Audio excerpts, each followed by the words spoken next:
I want to make this video to talk about the hardships of being an internet entrepreneur or somebody that owns their own business. I know it sounds super sexy to try to own your own business, be your own boss, work for yourself. And it is. I mean, it's amazing. I wouldn't trade it for anything, and I would never go back to being an employee. But it doesn't come without hardships, just like anything else. In all honesty, though, I would never trade these hardships for the hardships that I had to face when I was an employee. I just want to talk about a couple of the hard things and the different phases and the different seasons that you go through, at least up until the point where I'm at. I don't have this massive enterprise or anything like that. My name is Chris, and I have my own coaching businesses. I taught music producers for the longest time, and I grew my coaching businesses to over 7 figures. So I just want to share a little bit of the insight that I've had since starting. In the beginning, we usually start our own business because we are tired of working for somebody else, making somebody else rich. And there's usually something that we're passionate about that we want to turn into our business. In my case, it was music. I was going to do anything to make music my career. So I've tried many different things. I found a little bit of success in every area, but not to the point where I could quit my job and leave. So I just kept, for years, over a decade, just kept trying and trying and trying different things. So during this phase, you're kind of in a place where you're kind of lost and you don't know exactly what you're supposed to be doing. And so every idea sounds like a good idea.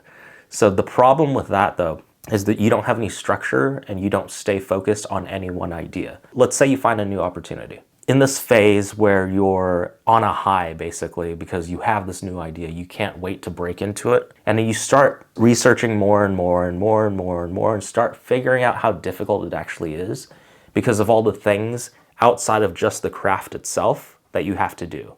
You got to get clients, you got to know how to market, you got to know how to do sales. And this is where most people get discouraged, is because you end up finding out that 80% of the time you're not even focusing on the craft that you were passionate about. You're building the infrastructure around it so that it can thrive. So you're spending a lot less time doing the actual thing. Because when you're doing the thing, you're essentially a technician. The technician does the thing, the job, the work. And then there's a manager level that oversees all the technicians that do the thing. And then above that is usually a CEO type thing who help manage the managers, essentially. And then there's the owner, right? So there's different levels to it. And when you start your own business, guess what you are? All of it. So you don't have a lot of time to do each single thing because you're split so many different ways. So the beginning, you're just super stoked. You're excited about it. You start diving into it. You realize it's harder and harder and harder. And when you don't stick to something, what ends up happening is as soon as you find another cool idea, you jump ship and you start over there. And then the same cycle happens.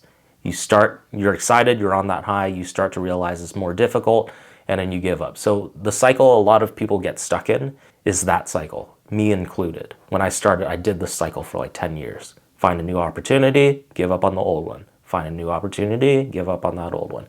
And it was this vicious cycle. So one thing that I learned during this phase is you truly have to stick to one thing for a longer period of time if you want to see it come to fruition. You have to see it past the point where it starts getting really difficult. And this is why most people just don't have the stomach to bear this. There's going to be a period where you don't make any money, you don't see any progress, but you have to somehow keep doing it. And people who rely on motivation, the motivation will go away as soon as you hit this point. You have to learn how to build discipline, which is doing things that you don't like, even when you don't want to do them. And that's the tough part, right? It's just like working out. If you go to a gym and the first day you work out and you're sore and you're like, I'm going to stop because I'm sore, then you're not going to see the progress. You're not going to see your muscles grow. You're not going to get in shape. It's super obvious. And that is another thing I want to bring up during the beginner phase, is that we think that information is the only thing that we need so we can learn it off of YouTube or we can learn it off of a $5 course. Information is not the only thing that you need, because if information was the only thing that you need, we would all be so successful right now. Everybody would be living their dreams. We have more information now than we ever have in humanity, ever. It's in your pocket at all times. I'm a millennial. I grew up in a time where we were like the butt crack era, the transition between not having any technology to having it all. We have so much access now, and it's hard to grasp that concept if you were born later because you were just born into an era where it was always accessible to you. But all the information is accessible to us now. So why aren't we all at our goals? It's because information isn't the only thing that you need. If you want to be fit, if you don't want to be out of shape and you want to be healthy, like we all know what we need to do. We need to work out, physical activity. We need to eat right, clean food. Why is most of America obese still? Because if information was the only thing that you need, nobody would be obese. Everybody would know, okay, I just got to eat right. And so there's more things involved because you're a human being. There's motivation, there's accountability. It's hard to, we're creatures of habit. We always fall into our old habits, whether it's good or whether it's bad. So if we keep falling into our old habits, eating junk food, it's easier to sit on the couch, then well, what do you think happens? So you have to build that discipline. And the people in the beginning phases have a really hard time building that discipline. Usually more than just knowledge, they need more outside of themselves, external accountability, things like that in order to actually be successful. That's kind of the beginning phase. As soon as you jump into kind of the next season of your business where you're just trying to make like your first like $1,000 to $5,000, this is where you're just doing everything, right? You're posting on social media, you're working day in, day out, like trying to build the idea of your business. And this is kind of the idea phase. And I think this phase is really, really fun actually, because you get to just put your head down and you just get to like creatively come out with all these ideas. Like, what am I going to sell? How am I going to sell it? How should I market it? How should I position it? What should I price it at? And I think this part is really fun because you get to be super creative. But this part is also a struggle because you don't know when you're going to get your first dollar. Now, most people in this phase are still working a job, hopefully. But if not, I mean, like, good for you because you're going all in on it and you just have more motivation when you have more skin in the game. But most people are still working a job. So it's this balance of of time. It's like this time balance, right? Because you have to do all these things that I just mentioned, yet you still have a job. And if you're older, you might have a mortgage, you might have kids, so you're literally trying to balance everything. I remember during this phase, I was working at a hospital, I was working 7 on, 7 off. So I had 7 days straight that I'd work and I'd have 7 days off. No, let me back up. Before the 7 on, 7 off, I was working 410s. So I was working in the mornings. So I'd work at 6 o'clock in the morning. And I remember I never made an excuse though. I was like, I have to work at 6 o'clock in the morning, but I still want to grow this business. So what do I do? Most people would be like, I have no time. What I had to do was like, I guess I'm waking up at 3 o'clock in the morning. So I was waking up at 5, 4, and then 3 o'clock in the morning just to get a few hours of work done on my business before I expelled all the rest of my energy at a job that didn't even really require my brain power. So that's the thing though, like when you're working a job, you use the best of your energy on some place that it doesn't even matter, right? And so you're so tired by the end of the day that when you go home, all your best energy is gone. You have no energy to work on your business. And so that was kind of the case. That's why I made it a thing to work in the morning.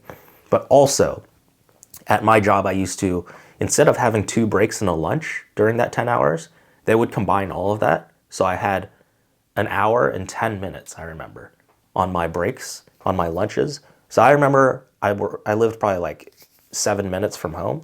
I would drive home every day, film content, make music, and do whatever I could within that hour.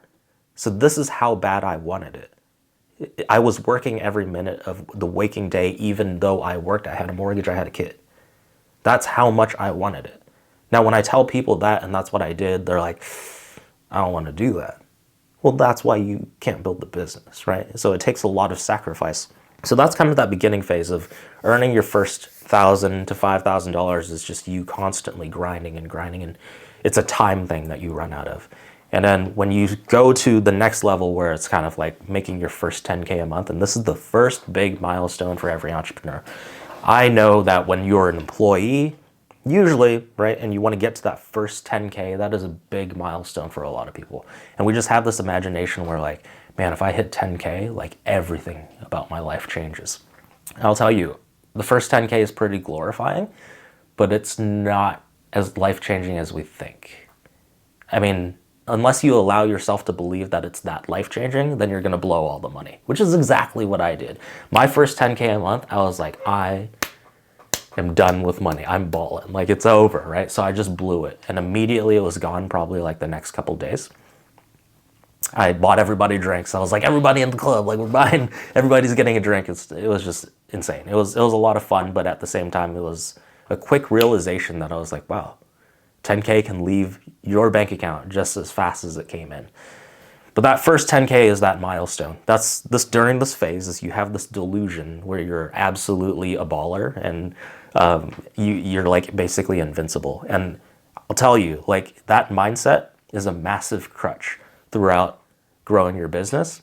So that's why I learned that if you come to a large sum of money, like if you were to win the lottery, no wonder everybody goes broke when they win the lottery. Like, I totally understand it now, because you go from a place where you don't have any money, you're struggling, and you just won a few dollars, to a position where you have so much money that you don't know what to do with it all. So you think that it never ends, and then you just blow it all. So the whole building wealth, I believe, is like you learn things the entire way. When you hit 10K, you're like, wow, I'm balling. You hit 20K, you're like, I'm balling. You hit 50K, you're like, I'm balling. So it's new levels of just like, I'm balling. And so you blow it all, no matter how much it is, right? You just blow it all. So it takes time for you to continuously make the money and then keep blowing it, for you to learn that it's not something that's going to be forever. That's a really, really tough thing that I had to learn. But during that time, you're still kind of doing everything. Like, at this point, usually we can quit our jobs. So if we're making 10K a month, we can quit our jobs. And now you're working harder than ever, like putting in the work, growing the business.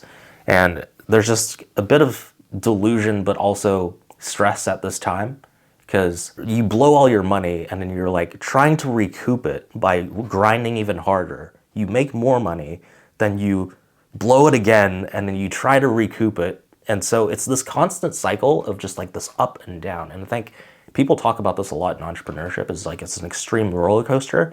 And that's kind of why. Because one week you could do so good, the next week you blow all your money and there's no clients coming in, and you're like, what am I gonna do? So it's this constant emotional roller coaster, which I really want to harp on, because that's the part that most people just don't understand. They think it's all about, how do I run the right ads? How do I do sales? Like, all that stuff is easy because they're hard skills, which means that they can be acquired through practice.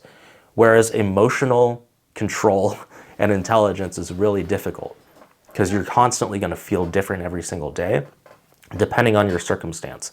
And I think this still affects me to this day. And there's just times where, like, you'll start spending money on ads, let's just say, and you'll see yourself spending the money every day. Like, every day, $1,000 gone, $1,000 gone, $1,000 gone. That's a tough thing to stomach for a lot of people, is just seeing $1,000 or $2,000 leave your bank account every day, and then not seeing a return until maybe like a week or 2 weeks. And then that return is just like massive, and you're like, I did it. And then you're like, I can keep doing this. But then the next month rolls around, your payment processor goes back down to zero. And you're like, cool, the money's leaving my bank account again. Mind you, when you run ads, it's not constantly like a linear thing, right? It's always like, some days go good, some days go bad. Again, it's the roller coaster thing. So on the bad days, you're like, should I just shut off all my ads? And then you shut off all your ads, and then you wonder why you don't make any money. Because you're like, I turned off the faucet, but I'm trying to get water. It's so, you make illogical decisions constantly because of your emotions. And over time, as you make enough illogical decisions, you start to realize, hey, I need to like fix this somehow. So these are the things that take time to learn, is these emotional controls, right? And then you hit a phase where you start bringing on team members, because you start to realize that you can't do everything yourself. The skill that got you up to past 10K a month was you just like being in the dirt and just doing the work, doing all of it, every single position. And you start hiring people, and you start worrying about, okay, well, am I gonna be able to make enough so I can cover this person's life and their well-being? And so that becomes a thing in itself, to where you're not just thinking about yourself anymore. Because if you had money in the bank and you were like, I can shut off my business, not get any clients for a long time, I'm good. That's fine if you're by yourself. But if there's other people that are relying you on a paycheck and you don't feel like doing the work, you still have to do it because that person is relying on you. And when you have a team, there's multiple people relying on you, right? So the stress just increases, and the things that you don't want to do just increases. The responsibilities increase. Your bills increase, and it just happens so fast. I look back now and I've quit my full-time job for only like 3 years, but it's felt like so long. Imagine walking for miles, for days, for weeks, but you're just staring at the ground and you forget to look up and see how far you've actually gone and how many things around you have changed over the time. Like 5 years passes, right?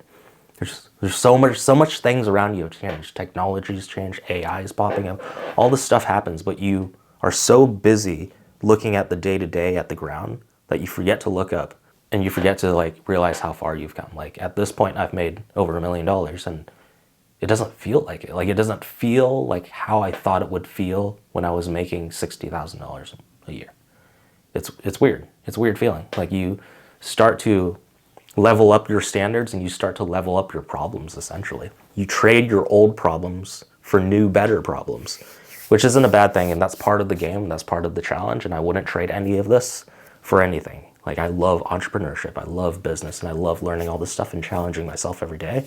But again, it's not something that a lot of people can stomach. And that's why not everybody is an entrepreneur. But I think a lot of people get the wrong idea of what it actually looks like. So I get on the phone with a lot of people who are like, oh man, I just want to own my own business. I want to run my own thing. When it comes down to the first sign, the first decision to take a big leap, they're like, I'm scared, I can't do it. And then you want to be in a position where you have to take those big leaps and those types of decisions every day. You're going to crumble if you can't make the first decision. And a lot of it comes down to letting go of the mindset of an employee and adopting a whole different mindset of somebody who isn't reliant on somebody else for a paycheck. It's so much different when you just have to show up, like your body just has to physically be there. You could be mindless in a job and you still expect a paycheck in 2 weeks versus you being 100% mentally there, but don't know when the next paycheck is gonna come. So many people can't stomach that. And it takes a lot. It's like a certain type of animalistic personality that you have to either learn how to develop or you intrinsically have. And if you don't have it, like you're just gonna have a hard time.